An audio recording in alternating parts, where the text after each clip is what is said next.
ఒకేలా ఉండదు. నవ్వేవాడికి ఏడ్చే రోజు, ఏడ్చేవాడికి నవ్వే రోజు తప్పక వస్తుంది. కాస్త ఓపిక పట్టాలి అంతే.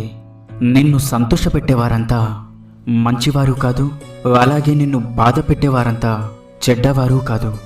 అదృష్టాన్ని సరదాగా నమ్ముకో, కష్టాన్ని పూర్తిగా నమ్ముకో. విజయం తప్పకుండా వరిస్తుంది. మీరు ఒక పనిని పూర్తి చేయగలను అని నమ్మితే సగం పని పూర్తయినట్లే. నీ గమ్యం ఎంత ఎత్తులో ఉన్నా దానిని చేరుకునే మార్గం మాత్రం నీ కాళ్ళ క్రింది నుండే మొదలవుతుంది. ఓర్పు అనేది ఎంత చేదుగా ఉంటుందో దానివల్ల వచ్చే ప్రతిఫలం కూడా అంతే తీయగా ఉంటుంది. జీవితంలో నిన్ను నువ్వు నమ్ముకున్నప్పుడు దేనికి భయపడాల్సిన అవసరం లేదు. భయమే భయపడేలా జీవించడం నేర్చుకోండి. మీరంటే ఇష్టం ఉన్న వారిని ఎప్పుడూ అశ్రద్ధ చేయకండి.